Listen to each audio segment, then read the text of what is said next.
For those of you that live in an HOA, you know that it's not just the board of directors that yields power in your HOA. It's also your architectural review committee, also known as the ARC, not the AOC, the ARC, right? Oh, God help us. Big difference. Wait a minute. So this is part of the condo? This is part of the condo, board? right? This is not part of the board. It's a separate committee called the ARC, the Architectural Review Committee. Oh, my gosh. Yeah, okay. exactly. And for those of us in condos, I'm in a condo, what does this Architectural Review Committee in HOAs do? Okay, so people that live in a private home in an HOA, let's say they want to put in a new flower bed, right? Let's say they want to paint their house a different color.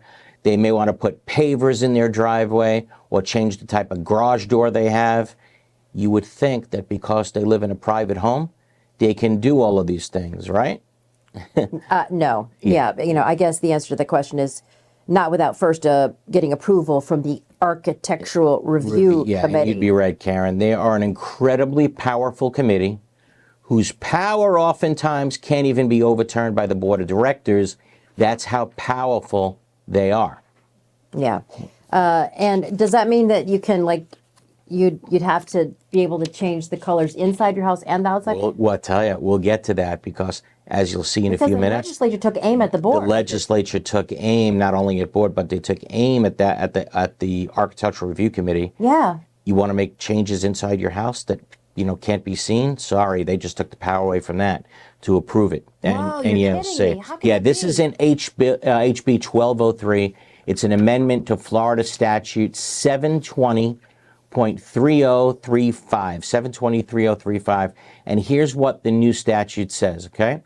An association or any architectural, construction, improvement, or other similar committee of an association must, these are words that they threw into the statute. I said a must shall. Must reasonably and equitably apply and enforce on all parcel owners the architectural and construction improvement standards authorized by the Declaration of Covenants or other published guidelines and standards authorized by the Declaration of Covenants. So in other words, no favors for their friends. Exactly. It's got to be all reasonably and equitably, because I'm sure people that are listening to now will be, wait a minute, you don't know what the ARC does for their friends. You have no idea. Are you kidding? Yeah, everybody gets treated the same.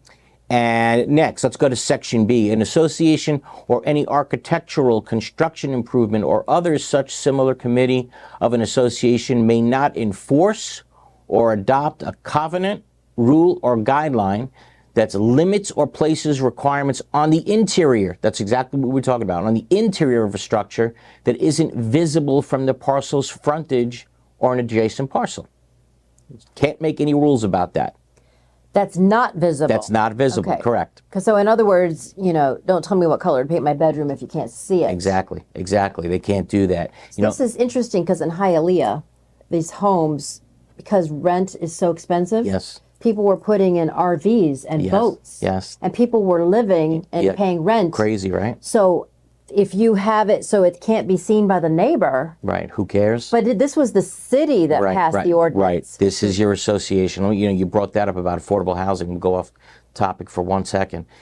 City of Hollywood has built an affordable housing complex with, I think, 119 units on State Road 7. Yesterday, they had over 20,000 applications. Oh. For 119 units. That's the problem. I mean, it's just unbelievable. insane. Yeah, it became and it went to a lottery. So exactly, if it can't be seen, Architectural Review Committee, hands off. Next, the ARC cannot require the review and approval of plans and specifications for a central air conditioning system, refrigeration, heating, or ventilation system. Right. Also, if it's not visible from the parcel's frontage, right? Yeah. So again, things that you can't see, hands off. Yes. Right, like an air conditioning system. Now, but this is an HOA. Is an HOA, correct? So you can hide it in the bushes. But well, in a condo, it's sort of visible. Totally different, though. In a condo, there's no ARC. That's the difference. Yeah. A big difference. Believe me, the people in an HOA understand what their ARC is. I know there's people watching and saying, you have no idea what mine does. Oh, my God. Okay, but believe me. So now let's suppose your worst nightmare comes true, right? And the ARC denies your request for something that you want to do.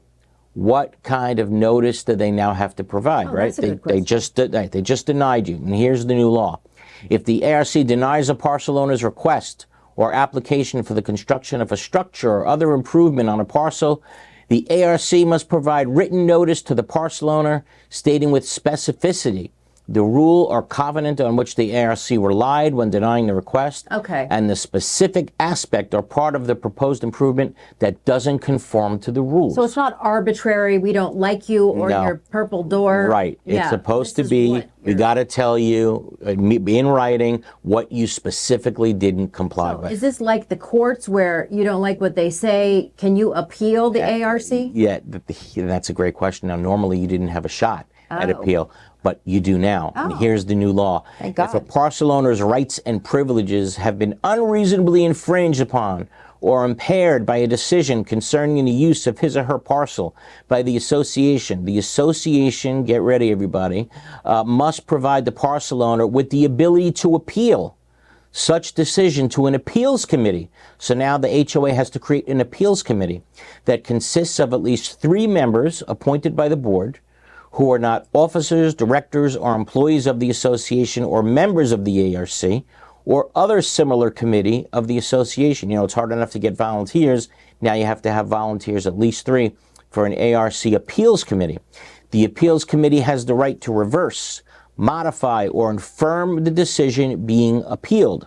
A parcel owner may appeal a decision of the association or any architectural construction improvement or other similar committee of the association within 90 days after the owner receives written notification of the decision. But is the appeals committee on the same? It's supposed to be totally independent, and that's why Okay. you have independent people. And the appeals committee has to make that decision on the issue under appeal within So this 60 days. This is opposite of our court system. Meaning that things run fast here and as opposed to running slow? Meaning that they're supposed to be not having a partisan opinion. And yeah, and sometimes you get judges with partisan opinions. Is that what you're saying? Is that what you're saying is Yes, I possible? am. Are you saying that one judge can say that One jurisdiction that, might be that one partisan? guy has to come up with $454 million within 30 days, and Tomorrow. you think that party politics has anything to do with that? God, that's terrible. I can't believe you would think like that. Yeah, By tomorrow. By tomorrow. Crazy, right? Yeah, well, let's see. It should be an interesting 24 hours. Maybe the New York Court of Appeals will issue a decision today staying it, because that would be the sensible I thing think to it's do. Jared Kushner to the rescue. You want to make him post a bond? Of course, make him post a bond. Not a $454 million bond. You want to make him post $5 million bond, $10 million bond? No problem. Very reasonable. And I'm sure the judge has the power to allow the bond to be reduced. His attitude is just, nope, I'm not going to do it. So, enough politics, but that's where we're... ARC's different. Yeah, but By the that's way, where we're at. We're talking about Trump, and Yeah. Trump's coming into $3 billion because he's selling Truth Social next week. Right. But he can't touch the money for 6 months. So look, any reasonable court would allow him to post a few million now, because that's a reasonable amount of a bond, not $454 million in 30 days. But that's enough for politics today. Right. But I can tell you, over the next several weeks, our fans of the show are going to be amazed at just how many laws have been changed this year, limiting the power of boards, and giving the owners greater protection and greater rights. I'm telling you, little by little, we're going to talk about these changes for a long time, because there is really a lot to talk about in both condominiums and HOAs. And when I say a lot, it's like everything that owners groups wanted for the last 15 years, they got in 1 year. Instead of a little bit, Like a fire in hose. 15, 1/15 each year. No, they got it all this year in 1 Legislature year. woke up and said, "Hey, half the state lives in a community association." So we really got to get ahead of this. Yeah. We got to give unit owners certain rights, and it's going to be wild what you're going to learn. That I promise. But let's see what our listeners think. I'm guessing if you've been a board member for a while, you may be insulted by some of these new laws or the overall direction of the Florida legislature. On the other hand, if you're a homeowner or a unit owner, you may love it.